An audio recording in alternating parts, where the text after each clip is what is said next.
we want to kind of create WRV guy.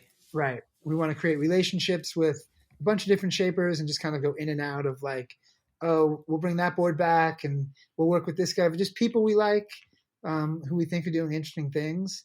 And then the wax, that one's really fascinating because I had tried to make the wax years ago, just as your own. Bored. Well, no, like... I called the guy from Matuna's years ago. Yeah. And was like, well, what if you just provided me with the wax and I kind of rebrand it and like try and build a different brand identity that could sell? And I did it, and I made a whole bunch of wax and ended up giving it all away. And at the time I called it Hold Fast. Yeah. And it had like a pirate ship on it and like all this kind of stuff. And it was really fun. But I never forgot about him. And when we started talking about this, I'm like, Johnny, call the guy from Matuna's and just be like, because his wax is it's non-petroleum. Yeah. It's like soy based, right? And yeah, he makes it like on his farm. Like, the original story he told me 10 or so years ago was that he was using all his bruised fruit that he couldn't sell in the mix, so it would smell a little bit like the fruit, and that's where the fragrance was coming from. It was like this really clever kind of like thing, and the wax works. It's really, really, really good. So he's making the wax for us. So it's cool. It all came together really easily, really simply, and it's just our perspective. It's just our point of view. You gotta hit up Wave Tribe now for the board bag and sock stuff. It's funny because it's something, we really need to see how this goes. We don't know what to expect.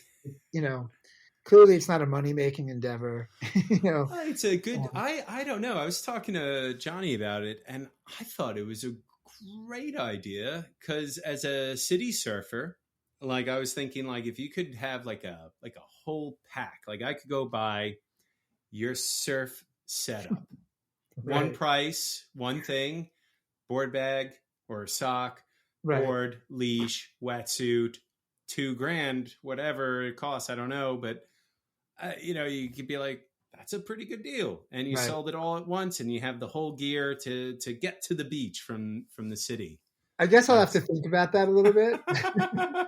If you don't like it, you just send it right back. Because our thing was really fully selfish. It was just like, what do we want to see in the world? Yeah. Well, and what do we want? And, the board was really born out of me looking for a new board. And I was looking at these kind of, this weird rusty shape. I forget what it was called. It was like a puff or something. And it was like kind of really round or whatever. I was like, I haven't looked at WRV since I was a kid. Let me see what they're up to. Went to their site. They had this shape called the Sea Speeder. And I literally called them up. I'm like, I want that board you have in your shop right now. Like, can you send it to me? And we figured it out. And I'm surfing better than I surfed in my life now. Yeah. And I'm not going to credit the board entirely, but the board is incredible. I love it. So it's like, who shaped this board? And then Johnny's like, oh, I know that guy. And it really was a simple process. We're like, well, I love the board he made. Let's see what else he does. And let's see if he wants to make some boards for us. And it was really that simple. And he's super sweet and, was really on board. And the same thing with the wetsuits. The people at 7 till 8 out in California who are primarily a custom suit maker. Yeah. They made the business suit. They made the wetsuit suit. Right. And, before Quicksilver did.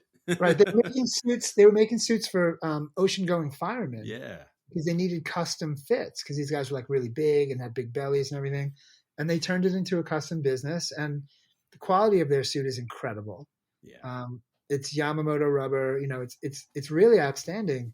So we fell into that just because we visited them and talked to them. And they're like, yeah, we can make some suits for you. And it all happened really naturally, which is cool. And it's just our point of view. We're putting graphics on the wetsuits, like weird shit, whatever we feel like, you know what I mean? Like, oh, that's a cool t-shirt. Oh yeah, put that on the wetsuit, Nice. I think the first batch, one of them has like some shells on the back. I think we did one with human rights down the sleeves, awesome. Which is one of our kind of like signature, like we do long sleeve tees that say human rights on them. And we've done bumper stickers and stuff. And, so yeah, it's just like our weird point of view on things, and it was never about money. It was always just about doing something fun and interesting, because when I was a kid, surf was like really wacky and fun. Yeah. And now it kind of feels like just a bunch of us old guys in the water, It, you know, talking about our kind of like vintage inspired shapes and like, listening to Brazilian jazz. Like it's, man, you just hit me right in the gut, didn't you? Sorry, dude. Got my Caetano Veloso. We'll get out of here. It's like, oh, you clearly have been hanging out with Chris from Pilgrim, haven't you? I mean, but you know what I'm talking about. Like I go to Rockaway and there's no kids in the water. Like where's the kid just bugging out, laughing, doesn't care what he's riding. He's just having fun. Well, I've been seeing more and more kids in the lineup. Particularly like, local school have been doing, they had like a whole bunch of kids, daycare.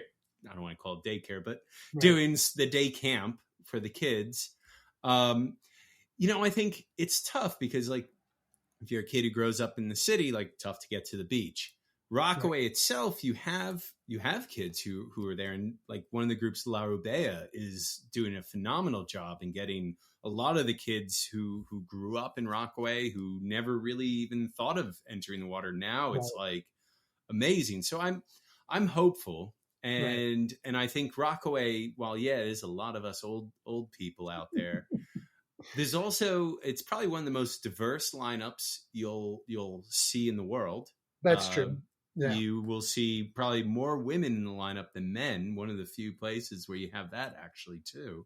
Right. So I think there's something happening here particularly with surf, where I think particularly Rockaway is this interesting microcosm of what, and it's not there yet, but what I'm hoping surfing could potentially be. Right. And be a model for around the world, like diverse lineups, friendly lineups, nice people, maybe good rotation in the water eventually, and also hitting a wide cultural background of people and not just one homogenous white dudes from Long Island, Right. I mean, you're right about all of that. And it's that is a very positive thing. And, I appreciate you reminding me of that, because I've seen that, like, particularly with the diversity, in Rockaway, which is cool, and like, and seeing women in the water is really cool, and talking to them, and just like, it changes the energy, which is really nice. It changes us. It makes me, I've had, my last episode actually had a guest on who we had a run in the water, and she, was so poised and so wonderful with me, because I started to act like a jerk, act like, a hardened surf guy, he dropped in on me and the boards hit or whatever, and I reacted. And she was so wonderful and just taught me something about being composed and taking a minute and understanding not everything is malicious, and, we're all out here, and it was an amazing thing. And I think if it were a guy, I hate to say this, but if it were a guy who did that, it would have ended up much more heated. Right. So, totally. I think it does contribute a lot to our lineup for sure. I mean, getting perspective on like what's really happening, like you're in the water surfing. I mean, I know, right? How bad are things, right? The only time I think I ever get really kind of like, I'm pretty chill in the water. The only time I ever say anything to anyone is if something has occurred that's like genuinely dangerous. Yeah.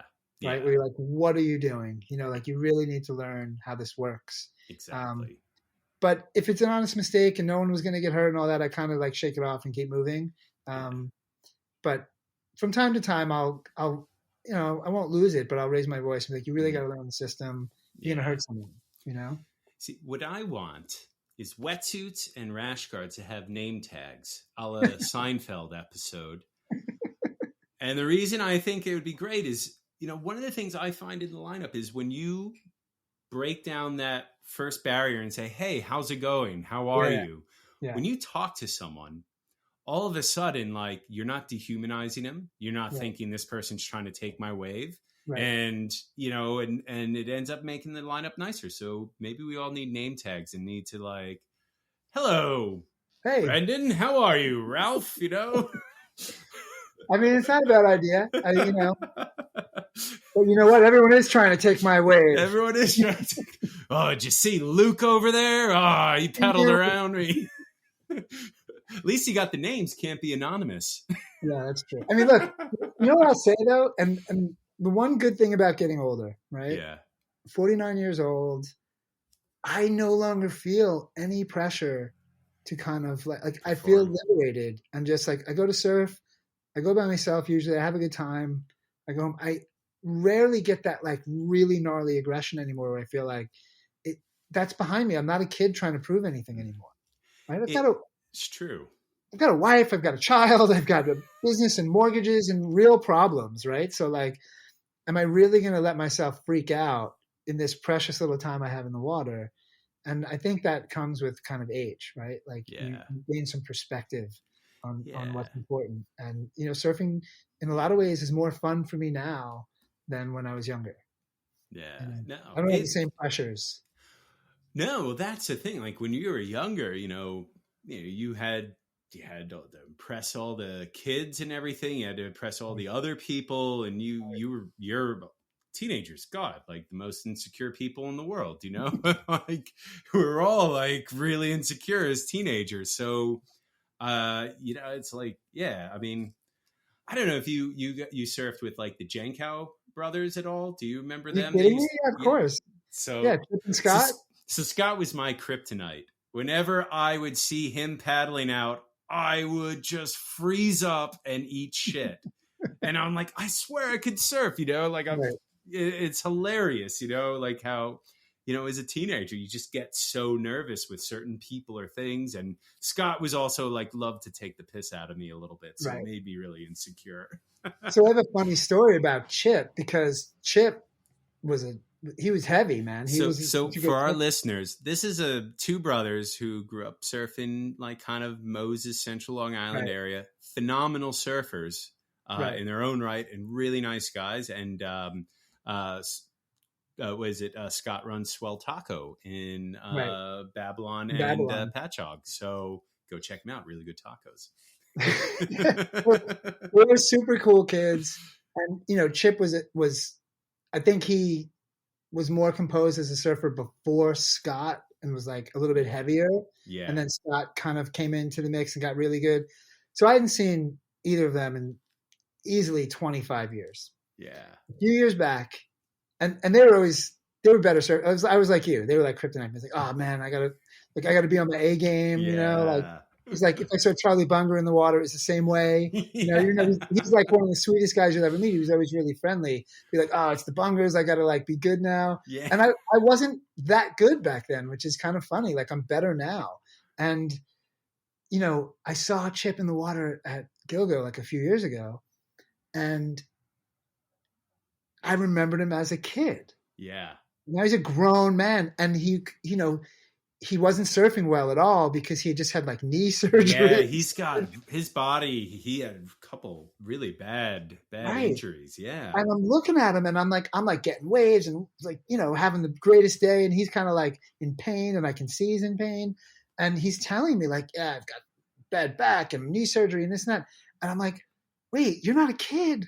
Like, I remember you as a kid. I always put you in this thing of like, the next time I see you, you're still going to be like coming off the top, like full speed. Like, yeah. And he's only a few years younger than me.